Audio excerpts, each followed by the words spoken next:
¿Qué tal? ¿Cómo están? Un gusto saludarlos, muy bienvenidos. Ha pasado un año de una situación muy importante que ha vivido el país. Un clivage, decimos los politólogos, que ha permitido de repente una reescritura de la realidad. ¿Qué pasó en octubre y noviembre del año 2019? ¿Qué pasó en el país más allá de las diferencias entre regiones? ¿Qué sucedió en noviembre? ¿Por qué realmente renuncia don Evo Morales? ¿Qué sucedió con Sencata? ¿Qué sucedió con Sacaba? Y justamente para hablar de esos dos íconos de este momento difícil que se pasó, estoy precisamente con un paceño y una cochabambina para hablar de Sencata, para hablar de Sacaba y para poder entender las realidades. Un poco por orden de llegada, les doy la más cordial bienvenida. Un gusto saludarlo, Vladimir Torres. Vladimir es politólogo, mi compañero de la maestría de Filosofía y Ciencias Políticas y actualmente doctorante también en temas politológicos. ¿Tú eres abogado de profesión, Vladimir? Estoy equivocada. Soy abogado y politólogo, ambas cosas. ¿Cómo estás? Bienvenido, un gusto saludarte, gracias. Un gusto ver a ti y a toda tu audiencia. Siempre feliz de estar con ustedes y debatir sobre estos temas tan importantes. Gracias, de verdad. Y de la misma manera, celebro que ahora esta tecnología nos permita contactar con gente de todas partes del país y estoy en compañía de Marianela Montenegro, reconocida comunicadora cochabambina, una mujer que ha estado desde sus redes sociales siempre en actividad y en activismo, hablando de los temas tanto de Cochabamba como del país. Hola Marianela, ¿cómo estás? Muy buenos días, Verónica, un gran gusto compartir contigo y con Vladimir y por supuesto con toda tu audiencia. Gracias. Me está cortando de repente tu internet, si podrías o acercarte un poco a la toma de Wi-Fi o que nadie más tenga Wi-Fi hoy día en tu casa para que tengamos toda la fuerza, sería ideal. Arranco el programa entonces. Yo decía, hagamos una reflexión, pensemos qué es lo que ha sucedido el año pasado. Y si tuviéramos que hacerlo de esa manera, Vladimir, y tú tuvieras que relatar de alguna forma la historia de lo que sucedió desde tu percepción tanto de abogacía como de politología, ¿qué dirías que pasó en octubre del año pasado? Bueno, yo matizaría, antes de darte una opinión personal, el hecho que todo lo que se ha vivido este último año, todo lo que ha pasado en octubre y noviembre del año pasado, todavía es objeto de disputa. Eso hay que reconocerlo. Si bien en un momento la versión de que hubo fraude electoral y que se procedió a un proceso de sucesión constitucional para dar paso a un gobierno transitorio era, vamos a decirlo así, la verdad establecida en su momento, la victoria del MAS, su contundente victoria en las elecciones pasadas, ha dado pie a otros relatos sobre lo ocurrido, ¿no? A la tesis del golpe de Estado. Me parece que esas dos versiones están en disputa y que a nivel internacional y nacional ha ganado mucho peso la versión del MAS, que es el golpe de Estado. Yo, desde mi perspectiva, como habitante de la sede de gobierno, como una de las cientos y miles de personas que han salido para protestar en octubre y que se ha escondido en algunos días de noviembre por toda la violencia que hemos vivido, tengo la convicción de que hemos vivido un proceso, una movilización ciudadana de protesta que ha ocasionado la salida del presidente constitucional, seguida de una arremetida de violencia, de persecución y de un gobierno transitorio que ha sido sumamente autoritario, sumamente violento en sus medios. Yo lo calificaría, pero reconociendo siempre que estamos todavía en un proceso de disputa, yo tengo la convicción de que no ha habido golpe de Estado. Sin embargo, esa versión de los hechos ha ganado mucho peso en las últimas semanas, en los últimos meses, y se ha disparado desde el momento en que el MAS ha ganado las elecciones. Yo creo que estamos en una situación así, de pantanosa. Dime una cosa, ¿te he escuchado bien o tú has salido con los pititas a bloquear las calles? No he salido con los pititas a bloquear las calles, he salido a denunciar el fraude, ¿ya? Porque si bien el fraude electoral ha sido sustentado por varios informes, no solamente el de la OEA, sino informes de la Universidad Mayor de San Andrés, informes de ética Hacking en su momento, existe por la otra parte informes que tratan de desmentir el informe de la OEA y tratan de sustentar la tesis de que ha habido un proceso conspirativo en contra del gobierno del MAS, lo que ha decantado en un golpe de Estado apoyado por las Fuerzas Armadas y por la policía, el motín de la policía. Yo sí he salido convencido a protestar como miles de ciudadanos en las capitales de departamento para protestar contra el terrorismo del entonces presidente. Debo entender entonces que tú en esa ocasión, y voy a hacer una pregunta y te pido disculpas, si no quieres no me la respondas, pero debo entender entonces que tú no habías votado por el MAS en aquel momento. No, No habías votado. no, sí, no. Ok, ahí me quedo. Ok, ahí me quedo. Está súper interesante todo lo que me has dicho. Vamos a irnos a Cochabamba. Y Marianela seguramente tiene también un relato muy particular de lo que ha vivido. Además, una mujer que maneja mucha información y que tiene datos precisos. Marianela, si tú tuvieras que hacer un relato, ¿qué me dirías que ha sucedido entre octubre y noviembre del año pasado? Bueno, diría que los globalistas han incorporado el tema que quieren en la comunidad internacional porque tienen muchos medios a su disposición. Y cuando hablo de los globalistas me refiero a la cabeza de Soros, una cantidad enorme de organizaciones, incluida la OEA, incluidos varios miembros de la ONU, de Naciones Unidas, incluidos el dominio total a Human Rights Watch, y muchos medios globalistas. Estamos hablando del Washington Post, estamos hablando del Financial Times, estamos hablando de la Deutsche Welle, periódicos y medios de comunicación de izquierda, que por supuesto, entre otros más, y una enorme cantidad de plataformas de redes sociales financiadas por los globalistas, resulta que insertan en la mente de las personas la idea que a ellos les viene en gana. No en vano, Evo Morales ha vuelto con ese discurso, ha ordenado al Tribunal Supremo Electoral que libere, primero cambie el informe de que se trataba de un fraude, sino de un golpe, y que los liberen a todos del proceso que están viviendo.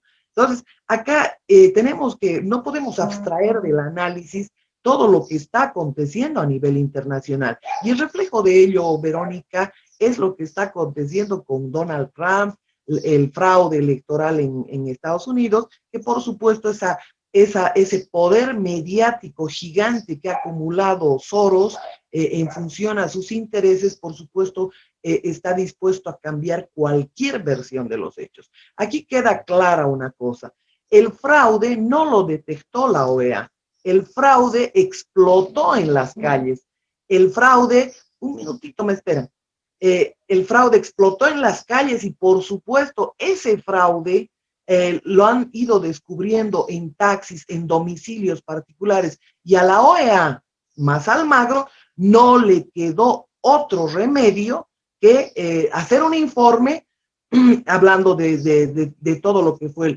el fraude en torno a la cadena de custodia, en torno a todo lo que ha significado el sistema de recuento rápido TREP, que se detuvo por 12 horas y que por supuesto súbitamente le subieron las acciones electorales a Evo Morales.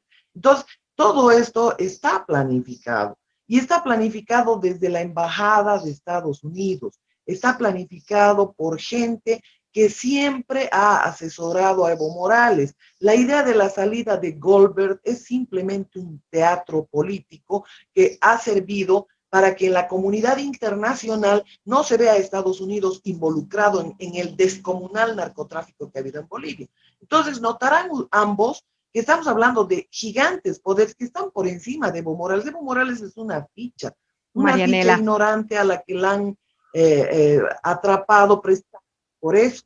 Marianela, ¿no? Entonces, tengo muy mala calidad en tu internet. Lo que sucede. Marianela, ¿me escuchas? Tengo una muy mala calidad en tu internet. La verdad es que te estoy viendo congelada. Solo escuchamos tu voz, pero no puedo verte. Si podrías, por favor, o acercarte un poco a la toma del Wi-Fi, o de repente pedirle al resto de tu familia que se quite del Wi-Fi para poderlo tener. Solo tú, lamentablemente, no te veo, solamente te escucho. Te doy unos minutitos para que lo resuelvas. Mientras tanto, me voy con Vladi. Actívame tu audio, Vladi. en la lectura de Marianela y en los datos que nos da referente a que en realidad nosotros somos simples fichas, que no somos dueños de nuestro futuro, que Bolivia no tiene posibilidad de encaminar su realidad, sino que simplemente es un objeto de intereses internacionales. ¿Cuál es tu percepción al respecto, Vladimir? Bueno, yo trataría de conjugar la dimensión nacional y la dimensión internacional. No cabe duda que lo que ha pasado en nuestro país tiene que ver con aspectos internacionales, el movimiento de sujetos internacionales e intereses, no solo comunicacionales, sino económicos. Se han manejado muchas tesis sobre lo que ha pasado desde la incidencia que podría haber tenido Estados Unidos por el tema del litio, de cómo habrían sido instrumentalizados el conflicto en su momento para derrocar Evo Morales. Me parece que son versiones que no deberían tomarse en cuenta si no se articulan con la dimensión nacional. Yo creo que eso es importante. Yo creo que lo que ha pasado en nuestro país no puede entenderse solamente si miramos octubre y noviembre del año pasado. Lo que tendríamos que hacer es analizar la historia, al menos de los últimos 10 o 5 años del país.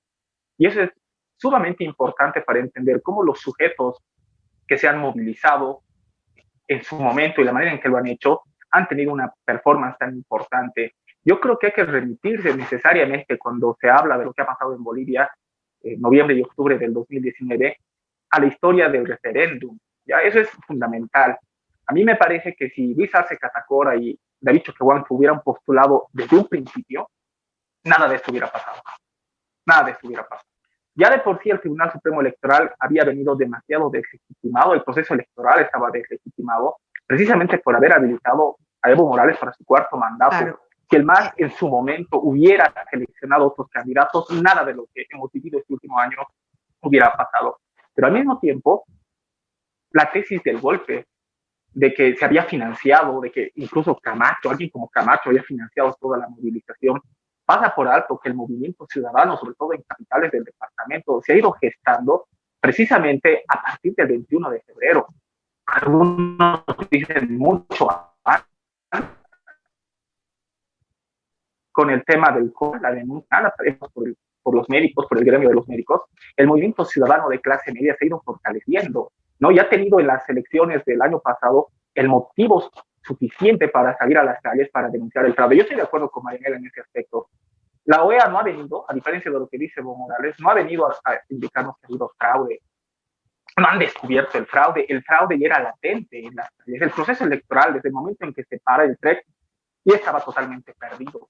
Entonces no había nada que se podía hacer. Ahí hay un movimiento de varios actores, ¿no es cierto? Como los cívicos desplazan a mesa dentro del movimiento opositores, notorio, pero si hablamos del tema del fraude electoral, la OEA no ha venido a decir nada. Los actores a nivel nacional, a nivel interno, han tenido mucho que ver. En eso no estoy de acuerdo que todo ha sido un proceso conspirativo, de que nosotros hemos sido marionetas de uno u otro bando, ¿no es cierto?, de fuerzas externas. El proceso político interno en Bolivia ha sido intenso, siempre lo ha sido. Somos una sociedad altamente politizada. Y en el año pasado, los actores se han movido tanto atacando como defendiéndose en su momento por intereses propios, nacionales, y eso hay que también tomar en cuenta, creo yo. Ok, muy bien. No sé si hemos podido resolver. Habilítame tu audio, Marianela. Quiero volver contigo un poco para poderte consultar. Las aseveraciones que realizas me parecen muy importantes. Es interesante entender desde el punto de vista geopolítico. Sigo con, ahora sí. La pregunta es, ¿y nosotros? ¿Qué papel jugamos nosotros como sociedad? Nosotros como comunicadores, nuestras organizaciones vivas, los movimientos sociales, los grupos cívicos organizados, ¿también solamente somos parte de esa manipulación internacional que se habría gestado?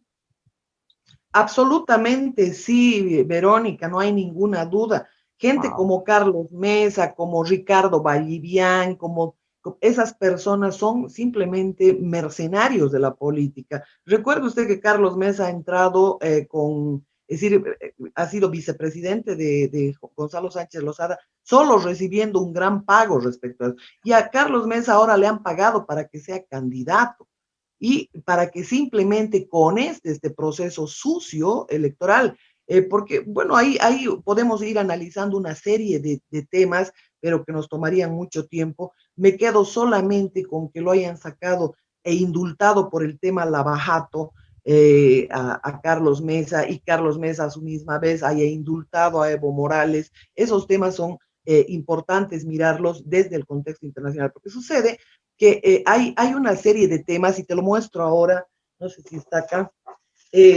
Los bolivianos no saben nada de Bolivia, nada, absolutamente nada. Yo tengo en mis manos una guía que es parte de una enorme cantidad de estudios que se han hecho sobre la minería en Bolivia. Mire, con semejante ilustración, fotografías, acá está el coltam, está la carbonatita, está el niobio, está el tántalo, están... ¿De dónde viene esto? De universidades de Colorado, de Michigan, que financia Soros. Entonces, él antes de llegar a Bolivia, antes de invertir 10 millones, primero $1 millón en la campaña de Evo Morales en la cena de Nueva York, después 10 millones de dólares para tumbar a Sánchez de Lozada, y que por supuesto estaba mirando todo esto que significa una enorme riqueza de los bolivianos. ¿Quién habría cancelado a Carlos Mesa un monto para que sea candidato? El MNR, el Gonzalo Sánchez de Lozada. En esta segunda etapa. En esta segunda etapa, por supuesto, él es parte activa de todo lo que es el globalismo. Estamos hablando de todas las organizaciones que operan en Bolivia y que definen la situación. Por ejemplo, usted tiene un Peter Brennan que ha sido asesor toda la gestión en la embajada americana. Que me lo nieguen. Esta persona, obviamente, con la entrada de Trump no ha sido cambiada, pero por supuesto, esta persona ha sido gravitante en toda la situación. Peter Brennan se ha reunido con Murillo, ha acordado todo lo que iba a pasar, se han reunido en Estados Unidos, y Peter Brennan ha sido un puntal del asesoramiento de Evo Morales. O sea, lo mismo que puedo decir de Shannon, de Shariz, que en la embajada americana fingen con informes que en Bolivia todo normal, acá no pasa nada, pero sin embargo ellos son activistas de la política globalista dentro de nuestro país. Entonces, si entiendo bien, Carlos Mesa fue pagado, y claro, se podría entender eso por la anomia de su candidatura, por lo mediocre de su participación y su poco compromiso y todo. Entonces, fue pagado para hacerle un frente fantasma y que de nuevo regrese el movimiento al socialismo, que también es parte de este andamiaje al que tú haces referencia de los globalistas. ¿Así sería? Así exactamente es, Verónica, y este es un complot contra los bolivianos. Los bolivianos han ido a 500 elecciones durante la gestión de Evo Morales y no deciden, votan, pero no eligen absolutamente nada. Acá, imagínense, estamos hablando de que ha habido un fraude en este último proceso, pero de varias temáticas. La OEA en su informe pide que se remoce el padrón electoral o mínimamente se le haga una auditoría. ¿Qué es lo que ha sucedido? Absolutamente nada. Estamos hablando que incluso los datos del INE, que son de 1,5 millones de personas menos registradas en edad de votar, en el padrón están 1,5 millones más, y la OEA no dice absolutamente nada, no quiere hacer auditorías, no quiere exigir una auditoría y todo aquello. Y podemos ir enumerando las cantidades enormes de formas de fraude que han ocurrido en Bolivia en este último proceso electoral, amén de que el nuevo sistema que nos ha costado $1 millón, que es el sistema DIREPRE, no ha funcionado, y no ha funcionado un día antes, porque ahí se ponía en exhibición el nuevo fraude, porque además incluía fotografías de las actas. ¿Y el nuevo fraude qué significaría? ¿Que gana quién entonces? Porque alguien ha tenido que ganar. Según las encuestas ha ganado don Evo Morales, pero según tú me dices que ¿quién habría ganado? ¿Carlos Mesa? Este es un sistema que tiene, es decir, ese Dominium se llama en Estados Unidos, en Venezuela se llamó Smartmatic, y acá tiene otro nombre. ¿Quién ganó? Estamos hablando de que es un sistema que te suprime los votos. Pero ¿quién habría ganado según tú? Porque si los dos son fichas del mismo ajedrez, pero además del mismo bando, ¿qué importancia tiene que gane uno o que gane el otro? Estamos hablando de incluso Tuto Quiroga. Estamos hablando del doctor Chi. Ya, pero otra vez te repito la pregunta, ¿quién ha ganado entonces las elecciones si ha habido un fraude en este último periodo, según tu percepción? ¿Quién habría ganado las elecciones? El algoritmo que suprime los votos va restando a todos los candidatos, pero son restas. Para mí, no te puedo decir si ganó Camacho o ganó Mesa. Yo lo que sí te puedo afirmar categóricamente es que no ganó Arce Catacora, bajo ninguna circunstancia. Pero y no habría pues ya, digamos, nada de qué preocuparse, es decir, sería, no ganó Arce Catacora, ganó Mesa, pero Mesa es lo mismo que Arce, entonces el único que podría haber ganado y haber transformado es Camacho. No, a lo único que yo quiero llegar, y claramente, Verónica, es que no se puede hacer un análisis reduccionista de esta situación. Lo que tenemos que incorporar son varios elementos, y esos varios elementos, por supuesto, tienen que ver con los objetivos que ellos han planteado. Y esto va desde la convocatoria a las nuevas elecciones, los acuerdos que se han hecho con Yanine Áñez, los acuerdos que se han hecho con Murillo y toda aquella historia. Es decir, las encuestadoras se han desprestigiado un montón, pero hay otros componentes de fraude, porque usted me está diciendo, no, solamente en los votos. No, Verónica. Primero, entran con 7 diputados de ventaja, que esto les da la ley 421. 7 parlamentarios de ventaja el movimiento al socialismo. ¿Por qué? Porque, por ejemplo, para que tú seas... Marianela, lo que no termino de comprender es lo siguiente. Si tanto el partido de Don Evo como el partido de Don Carlos son parte de la misma ficha y son parte del mismo modelo, según lo que tú me dices, sí. ¿Qué importancia tiene que gane uno o que gane el otro? Si son lo mismo. Total. No. Es una importancia gravitante por el discurso del indigenismo. Por esto Tuto Quiroga cambió el censo el año 2002, cambió una pregunta. Es decir, eliminó todas las boletas censales para incorporar la pregunta ¿a qué nación originaria perteneces? Ellos han ido tramando esto desde hace tiempo atrás. Entonces nos han mostrado como 60% indigenista y nosotros no somos un país indigenista. Eliminaron la categoría de mestizo precisamente para eso, para darle esa connotación internacional. Carlos Mesa se caería pronto, es decir, porque por supuesto no tiene esa base que se le impone. Eso se reescribió completamente con la nueva Constitución y el reconocimiento de las 36 naciones originarias. Exacto. Claro. Fíjate, Verónica, entonces, eso es un tema del pasado, diríamos, ¿no? Casi. No. A ver, voy a ir con Vladi para que... Esta connotación internacional la utilizan mucho los globalistas, que tiene que ver con el indigenismo. Ok, a ver, entonces hay una preguntita, solo sí o no, dime. ¿Tuto Quiroga no es parte entonces de los globalistas? Claro que es parte, es íntimo amigo, además, dicho sea de paso, de Peter Brennan. Bueno, pero él es el que puso ahí el tema del mestizaje. A ver, bueno, voy a ir con Vladi un poco para poder... No, él lo único que hizo fue incorporar la pregunta 49 a las boletas censales que decía ¿a qué nación originaria perteneces? Sin poner la categoría de mestizo. Eliminó el mestizaje. Bueno. Claro, y ahí viene toda la historia. Ok, Vladi, me voy contigo porque veía yo de reojo un poco que a medida que Marianela iba hablando, tú levantabas la ceja una y otra vez. ¿Qué significará eso? Me gustaría entenderlo, por favor, Vladi. Tu percepción sobre todas las argumentaciones que hace Marianela, por favor. Bueno, mira, no se puede negar, como te decía en su momento, la incidencia de los ciertos actores internacionales, pero me parece que también tenemos que asociar todo lo que ha pasado el último año en nuestro país a los intereses y al movimiento de ciertos actores internos que tienen proyección internacional, pero también tienen intereses dentro del propio país. Yo creo que las teorías conspirativas pueden ser muy ilustrativas, pueden ser muy interesantes, pero creo que el proceso político es tan intrincado que no puede agotarse explicándose solamente con teorías conspirativas. Yo personalmente, al ver a Mesa y a Evo, difícilmente los podría poner en un solo lado. No negaría, y esto creo que es una lección que Marianela nos recuerda, y creo que eso tendríamos que compartirlo con tu audiencia.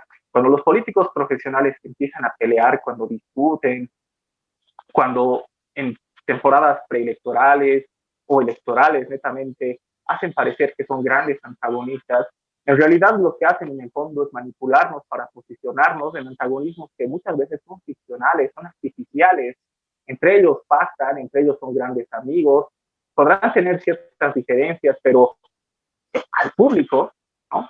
De lengua para afuera, son grandes enemigos, nos hacen que nos enfrentemos, pero muy dentro tienen intereses que son están muy emparentados, eso es verdad, pero de allá a decir que son la misma cosa, creo que yo no estaría de acuerdo con eso.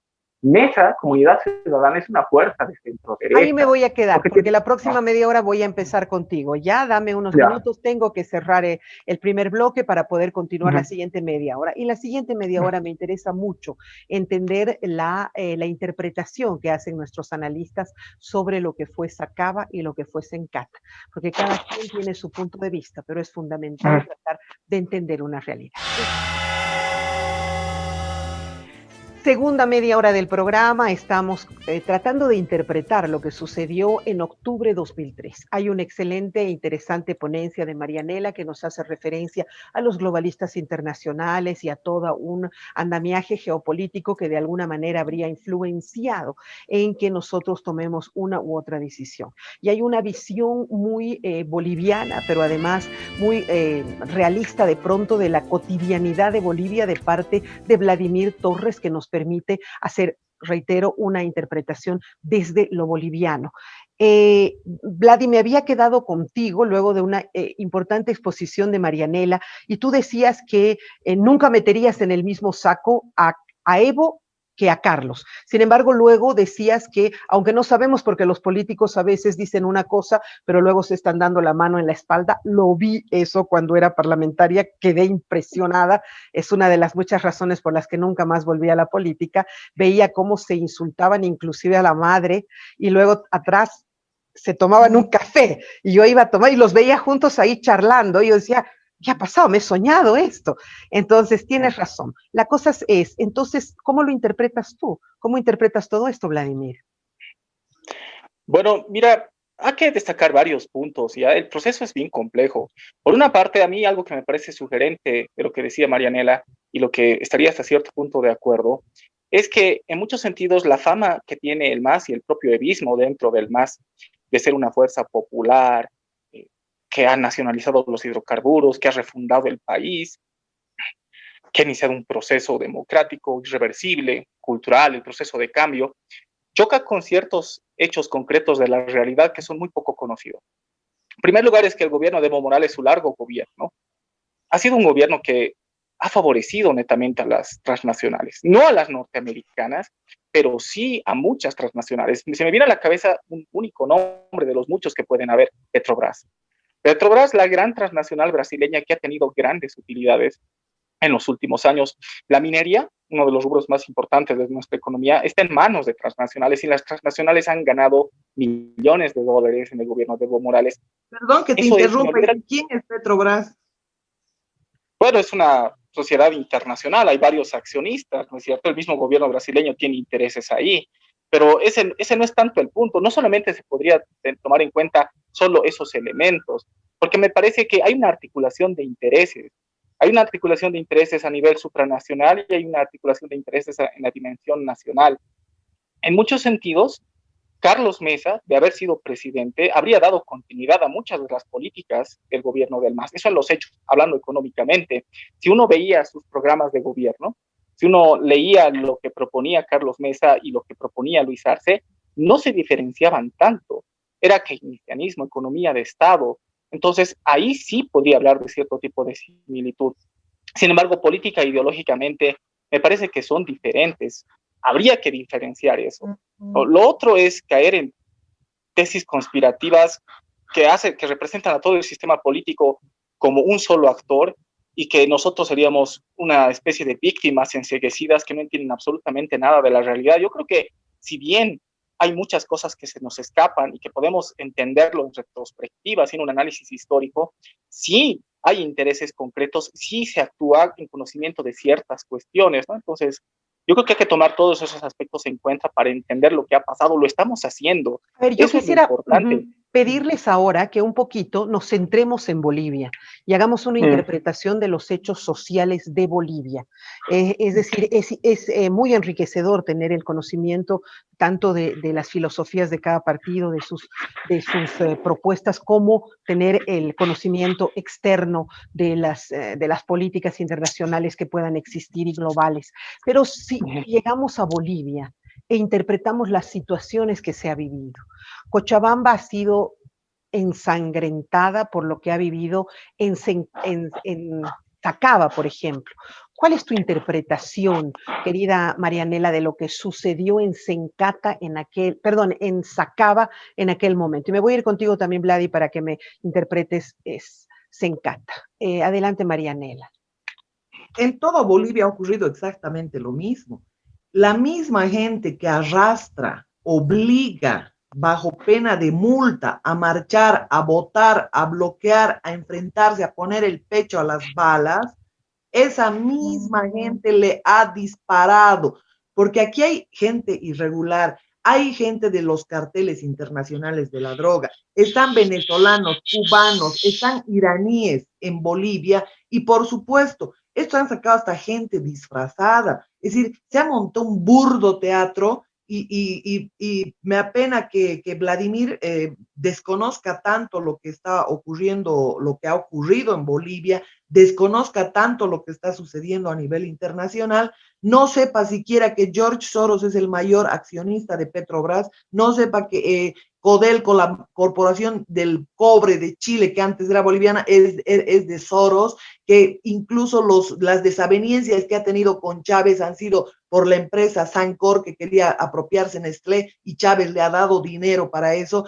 no sepa que todo el tema Lavajato ha sido ocasionado por Soros, no sepa que la Jindal Steel and Power estaba en manos de Soros y que hemos tenido que pagar multas precisamente a empresas que él trabaja con manos ocultas. Todos los cooperativistas mineros acarrean oro para Soros y en torno a todos los desastres que han ocurrido, porque por supuesto lo primero que debemos de decir es que está preservando enormes intereses en Bolivia, enormes intereses. Y por supuesto acá respalda el narcotráfico, respalda a Evo Morales, respalda a Carlos Mesa, respalda a Tuto Quiroga, cada uno a su turno, y respaldaron también a Gonzalo Sánchez de Lozada en su momento, pero era el amigo de Soros el que estaba a cargo de toda la minería, que se llamaba Mark Rich. Entonces, lo que han hecho simplemente es un traspaso de todo. Marianela, si ahora tienen más grandes intereses, si el gobierno con toda esa violencia y con todo el secuestro de todo lo que es el Estado boliviano. Dime qué órgano de poder no está bajo la tuición de ellos, y han hecho lo que han hecho en todos los países. Si ellos estaban atendiendo y ellos estaban respondiendo obedientemente a todas estas instrucciones, tanto de cada una de las empresas a las que tú haces referencia, ¿qué sucedió entonces? ¿Quiénes se levantaron? ¿Quiénes fueron los que le hicieron frente y decidieron retirarlo a don Evo Morales o pidieron su renuncia? ¿Quiénes eran? Si es que en todo caso... Solo fue la gente, fue un movimiento cívico de tales proporciones que no se ha incubado en el solo hecho del fraude del 2019, se ha ido incubando desde que el gobierno construyó el padrón el 2009 y trajo venezolanos y cubanos, el G2 cubano y la inteligencia venezolana ha construido el padrón, se han generado protestas que se las han ido apagando, se ha generado también esa rabia contra ese tribunal electoral que ha habilitado contra la Eso sí era una acción civil ciudadana. Entonces, la gota que ha rebasado el vaso ha sido todo lo que hemos vivido en los 21 días, ¿ya? Y no me vayan a decir que fue gravitante el tema de la declaración de Calimán que le pedía que renuncie a Evo Morales. No, la gente salió a las calles, la gente tomó las calles y eso se les salió de control. Tanto que no fue Almagro el que por mutuo propio, porque él nos quería conducir a la segunda vuelta junto con el comunista Manuel González, no fue Almagro el que decidió la auditoría, fue una orden de la Casa Blanca para que se realice esa auditoría. Y fue otro llamado de la Casa Blanca porque lo que estaba ocurriendo en Bolivia era simplemente producto de una confabulación contra el pueblo boliviano, Verónica. Ok, a ver, qué bueno que me hayas respondido. Además, yo iba a hacer esta pregunta más adelante de por qué había renunciado Evo Morales. Tú de alguna manera me lo acabas de responder indicándome que es porque ya se había sobrepasado. Y sí, Santa Cruz estaba no sé cuánto tiempo inmovilizada, totalmente parada, y había en los otros departamentos también algunas movilizaciones. Vladi, actívame tu audio. La Paz, en cambio, te digo esto, Marianela, un poco para conocimiento también de cada uno de los departamentos que nos siguen en el programa. La Paz, por ejemplo, era muy particular porque en La Paz llegabas a la 2 de Obrajes y de ahí para abajo había unos terribles bloqueos, pero de la 2 de Obrajes para arriba la actividad era absolutamente normal todos los días. El Alto tenía una plena normalidad. En la Buenos Aires, la Tumusla, Miraflores, San Pedro, Sopocachi tenían absoluta normalidad, pero sí, de la 2 de Obrajes para abajo había bloqueos casi en cada esquina, pero además bloqueos absolutamente duros que no permitían que no pase un solo vehículo. Claro, si trasladabas por atrás y llegabas a Sopocachi por la costanera, yo hacía eso todos los días al canal, no había nada, llegabas y todos estaban en pleno movimiento. Entonces ahí hay una doble interpretación, a diferencia de Santa Cruz, que estaba toda paralizada. Vladimir, rapidito dime, ¿cómo interpretas Sencata? Y también rapidito en la misma pregunta, dime por qué renunció don Evo Morales. A ver, yo creo que iría por orden temporal de lo que ha pasado. Primero renuncia y luego se va, luego sucede lo de Sencata, ¿no es cierto? Evo Morales renuncia por presión popular, es mi lectura. Pero yo matizaría algo. Ya cuando hablamos de ciudadanía, estamos siendo demasiado generales. Tú lo has destacado bien, yo lo voy a recalcar, y eso varía a lo largo de la geografía del país. Pero en noviembre del año pasado, el movimiento ciudadano que se ha opuesto a Evo Morales, el que ha sido responsable de su renuncia, era un movimiento de clases medias urbanas, así bien concreto, que tenía sus espacios, sus focos de irradiación en las capitales de departamento y en algunas ciudades intermedias. En el caso de La Paz, es notable, yo diría, no solamente era la zona sur, y además en la parte, vamos a decirlo así, jailona, rica de la zona sur, porque los ribetes de la zona sur que lindaban con municipios, como Achocalla, por ejemplo, no han parado. Y había conflictos, enfrentamientos entre la gente que venía de otros municipios marchando y los vecinos de la zona sur, de Achumani, de San Miguel, que resistían, se enfrentaban o a final de cuentas escapaban de ese choque, ¿no es cierto? En el centro de la ciudad, yo vivo en Miraflores, he visto que ha habido bloqueos, pero bien demarcados en Miraflores, bien demarcados. En la Plaza Uyuni caminabas un par de metros más, una cuadra más y ya no había bloqueo. La zona norte era normal, y ni qué decir de la ciudad del Alto, ¿no? Que ellos han visto con indiferencia el movimiento de las chiquitas. No ha sido un movimiento absoluto. De hecho, los resultados electorales del pasado octubre pueden leerse de esa manera. La estulticia de muchos pititas de negarse a aceptar la victoria del MAS pasaba por haber creído que el movimiento ciudadano que lo había depuesto Evo Morales era absoluto, o al menos mayoritario, cuando en realidad tenía cierta importancia, tenía cierto peso, pero no estábamos hablando de todo el país. Y yo creo que eso me sirve para hablar de Sencata. Mira, Vero, en Sencata la movilización se da por defensa de la Huipala. O sea, quienes salen en el Alto, cuando lo hacen después de que Evo Morales escapa, no lo hacen para defender al MAS, no lo hacen para atacar a Yanine Áñez, salen para defender principalmente la Huipala, salen para protestar contra el racismo, y es ahí donde se los liquida. Ya, yo estoy de acuerdo con muchos informes que han salido sobre derechos humanos. Ha habido una masacre. O sea, la manera en que el ejército y la policía los han liquidado, o sea, la manera en que han muerto, las grabaciones que se ven no solamente en Sencata, en Huayllani, los han liquidado. O sea, más allá de que la gente ha cometido actos de provocación, se han derrumbado muros y querían hacer volar la planta, lo que no es coherente. O sea, si la planta de Sencata hubiera volado, los primeros en volar hubieran sido ellos, sus familias, porque ellos eran vecinos del lugar. Entonces yo creo que ahí sí se ha operado el carácter más represivo, violento del Estado, del gobierno de Yanine Áñez, ¿no es cierto? Pero la gente que se moviliza no lo hace para defender al MAS. O sea, cuando los declaran víctimas, mártires de la democracia, están funcionalizando ese hecho para reforzar el discurso del golpe de Estado. La gente ha protestado, la gente tenía derecho a protestar porque la protesta social es un derecho constitucional, pero me parece que no salen a defender Evo Morales. Salen a defender la huipala, la simbología aymara, salen a protestar contra el gobierno, pero por su corte racista, no salen a defender al MAS, ¿no? Y eso es algo que hay que decirlo con claridad.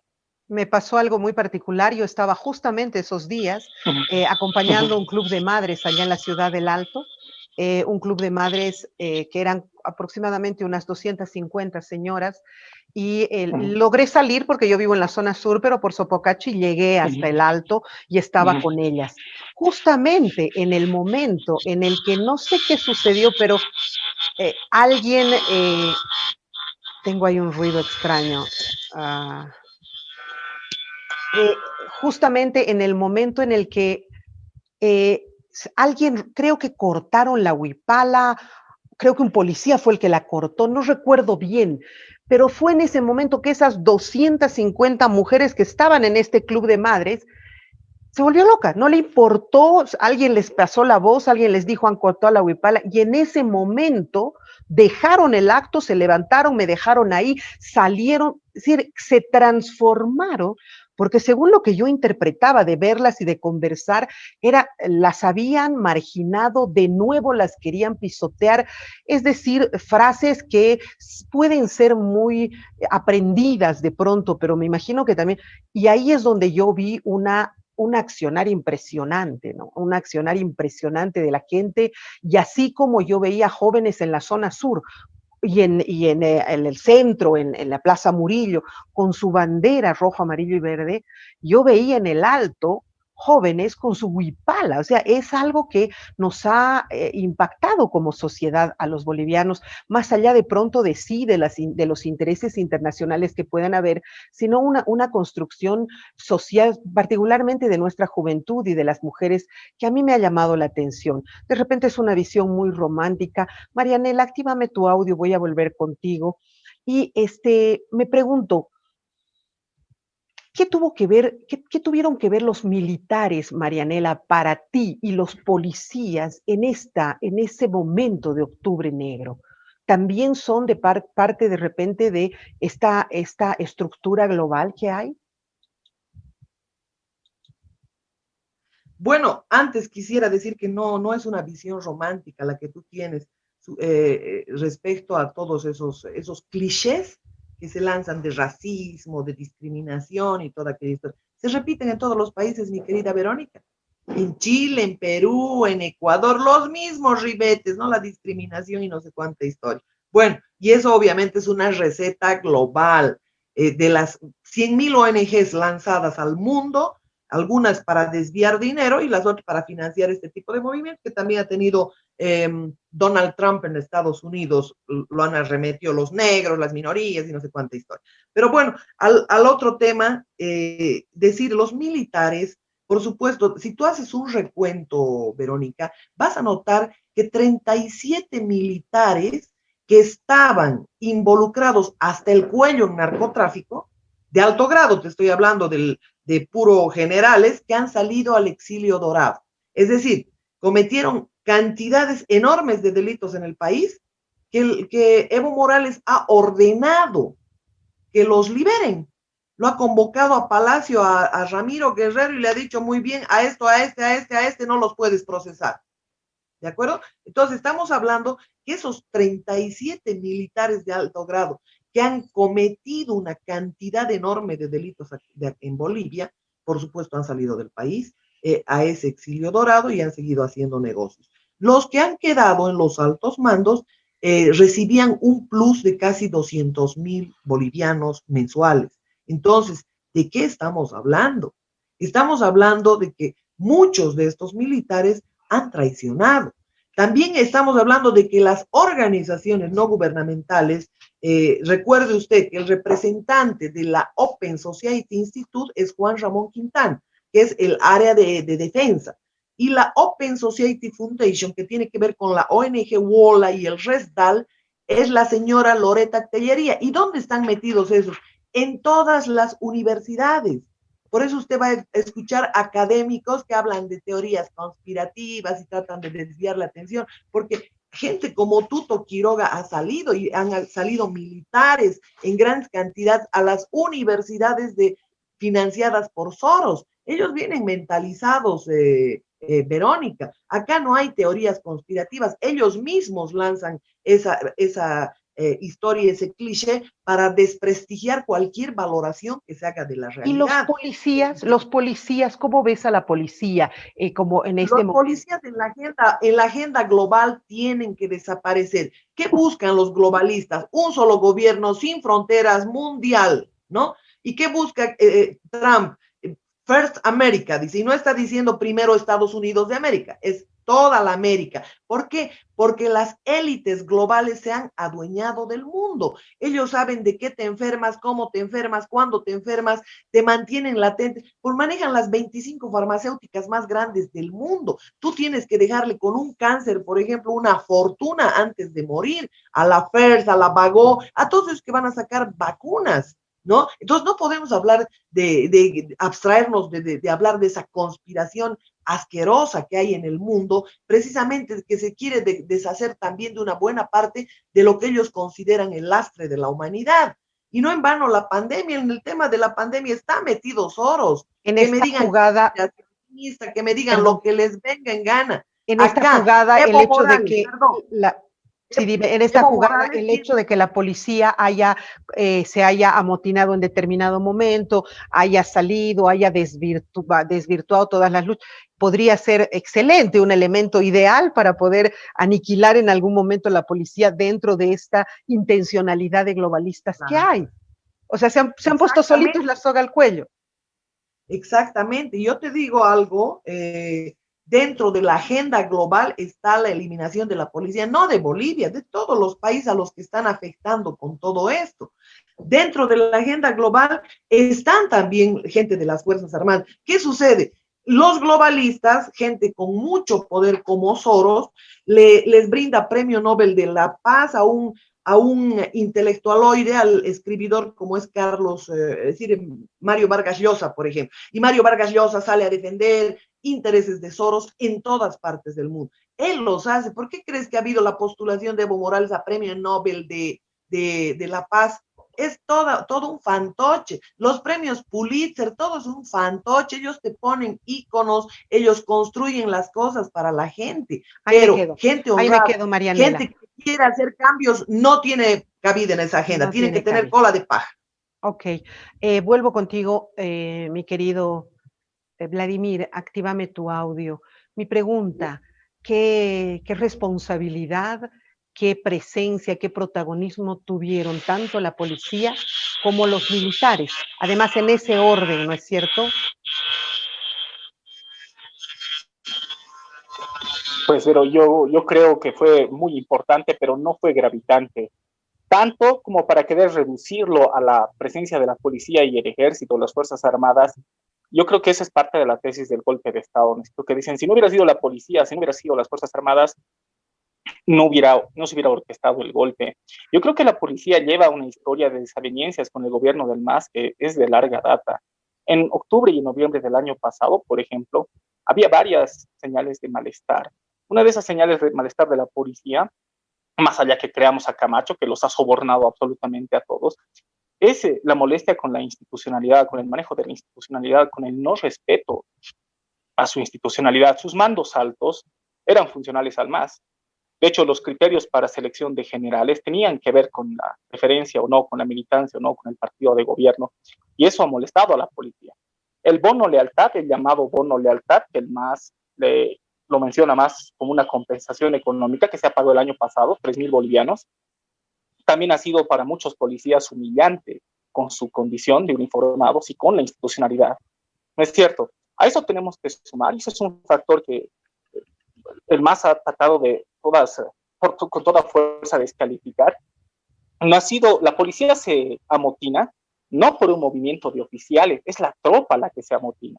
De hecho, podemos recordar, está filmado, no me acuerdo el nombre del coronel, creo que es en Cochabamba o en Tarija, está haciendo declaraciones los días de octubre posteriores a la elección, cuando ya se empezaba a amotinar. Cochabamba es el primer departamento donde la policía se amotina.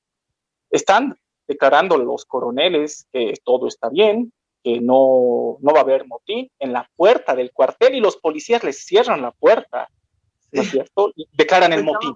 Claro, en Cochabamba. Entonces, ahí podemos ver que la policía tenía varias razones para justificar su descontento contra el gobierno del MAS. Entonces, decir que los han comprado para que se amotinen, me parece que obvia esos elementos. Después, las Fuerzas Armadas... Militares, exacto, porque de alguna manera los militares siempre habían estado como en una alianza con el anterior gobierno, respetuosos de su presencia. Ese es el tema que igual no cuaja con la teoría del golpe de Estado, con la tesis del golpe de Estado. Los militares, Verónica, han sido una de las burocracias más mimadas, ya más consentidas del MAS. El MAS, y lo ha reconocido el actual embajador ante la ONU, Diego Pari, en una entrevista con María Galindo, han sido uno de los sectores más beneficiados por el gobierno.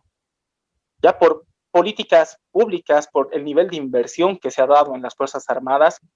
Decir que han participado en un golpe es obviar la cercanía que tenían las Fuerzas Armadas con el gobierno del MAS. Y Calimán, es un ejemplo. Calimán es sintomático, Calimán es evista. No solo funcional más, es evista, un adicto al evismo. En varias oportunidades ha manifestado su apoyo abierto al presidente Morales. Y decir que de golpe han participado en una conspiración mundial para derribarlo es obviar esos factores. Al igual que la policía, me parece que las Fuerzas Armadas estaban molestas con el MAS, una molestia bien contenida, desde los, por ejemplo, casos concretos con obligarles a gritar patria o muerte, por la manera en que estaban adoctrinando, según su perspectiva, a varios de sus miembros con la escuela imperialista, y todos esos elementos han causado molestia en las Fuerzas Armadas. No hay que olvidar, y ahí eso es interesante, que son el alto mando el que le obliga a Calimán a pedirle la renuncia a Evo Morales. Y cuando lo hace, y eso es también clave, Evo Morales ya había escapado del país. O sea, cuando Calimán le pide su renuncia, que no es el único, Huarachi, el máximo ejecutivo de la COP, también le pide su renuncia, y a él no lo están criticando de golpista, de conspirador. Cuando Calimán le pide la renuncia a Evo Morales ya había salido. El mensaje que nosotros hemos visto era grabado, ¿no? Y entonces eso no concuerda con la tesis del golpe de Estado. Yo creo que son muchos elementos y me parece muy irresponsable asumir la versión del MAS y eso es lo que se está haciendo, tratar de quitarle el carácter político a la movilización que ha terminado con su largo mandato. Y eso es algo que tenemos que considerar. Bueno, lamentablemente el tiempo ya se ha acabado. Yo les agradezco muchísimo a ambos por haberme acompañado el día de hoy. Si quieres decir algo más muy breve, Marianela, para terminar. Yo un poco complementando y en mi posición de piensa mal y acertarás, diría que ellos han, es decir, como él aclara precisamente Vladimir, que cuando se fue Evo Morales, cuando se dio a la fuga, recién viene el pedido de Calimán, a mí me parece que ha sido para embarrar el acto cívico, mezclarlo con lo que hoy están sustentando. Ha sido un golpe, golpe, golpe, golpe, golpe. Repite un término 100 veces y por supuesto se va a grabar. Y ahora ha pedido que se los deje de procesar a todos, ha ordenado al Tribunal Supremo Electoral que cambien el informe. Imagínate tú, es una enorme explicación, pero lo del golpe y el componente de las Fuerzas Armadas creo que ha sido un componente que ellos han incorporado precisamente para poder hablar de golpe. Un fuerte abrazo, Verónica. Gracias, Marianela. Para cerrar, por favor, mi estimado Vladi. Estás sin audio, sí, dale. Bueno, mira, yo destacaría algo más que se me ha ido, pero creo que complementando también con lo que tú has mencionado a mitad de esta entrevista y también Marianela, hay que entender que el MAS, la caída del MAS, también se debe a la pasividad de sus bases. Y eso es algo muy importante que no podemos olvidar, sobre todo en el Alto. Los ciudadanos salteños ven con indiferencia los múltiples pedidos de Evo Morales para que bajen a defenderlo y ellos no lo defienden. Ellos salen en Sencata por la huipala, no salen para defender al MAS. Y eso me parece interesante porque nos explica la actual coyuntura. El MAS está atravesando por conflictos internos. Se notan, todavía son leves, van a agudizarse a la medida que se vayan dejando. La huipala es una bandera que la han usado en Flandes. Pero tiene valor simbólico, o sea, eso, negarle el valor simbólico me parece que es muy mezquino. tiene un valor simbólico. La bandera, la tricolor boliviana. La década del 90 no existía Huipala en ningún lado. No existía, efectivamente. No es milenaria. Pero ya se han identificado. ¿Qué dijo en Venezuela? Estoy de acuerdo con que no es milenaria, es un invento. ¿Qué bandera no es un invento? La tricolor boliviana no la dispone Dios, ¿no es cierto? Es un producto del Estado republicano. Pero la huipala surge en los 70s y es una bandera política, pero se adscribe identitariamente y tiene un valor. Una imagen no hay que negarle ese valor. Una imagen de los 70s para adelante. Es producto del Minca. Una imagen inventan los políticas. Pero a ver, yo creo que más yo ya tengo que cerrar, no puedo entrar en el debate ahora. Quiero cerrarlo con eso. El actual problema del MAS, la actual conflictividad al interior del MAS, mucho tiene que ver con el corte y la orientación del indigenismo, sí, que sustenta la izquierda. Esa ha sido su bandera. Y de la profundidad del movimiento indígena, más orientado al indianismo, a visiones más críticas a la modernidad del capitalismo. Yo lo dejaría ahí, querida Vero. Mil disculpas por extender. Verónica, yo te diría 2 palabritas más. Te comento que en Venezuela Evo Morales dijo que la bandera, la huipala, eran los recortes de todas las banderas que habían costurado las hermanas de todos los partidos políticos porque ellos no tenían recursos. Yo estuve ahí y dijo la compañera de Cochabamba. Con interpretaciones totalmente, es verdad. Cierto, sin embargo, no podemos negar que en el imaginario colectivo la gente ya ha encontrado este símbolo, sea de 10 años atrás, sea de 20 años atrás, o sea de hace 15 años atrás, ya la ha adoptado y la ha asumido como propia, como su símbolo de representación, y probablemente también ha habido elementos sobre ella. Muchas gracias por la sintonía, como siempre, gracias a ustedes, al panel, muchas gracias por haberme acompañado, La Paz y Cochabamba. Para mí es un privilegio poder romper fronteras y hablar con ustedes.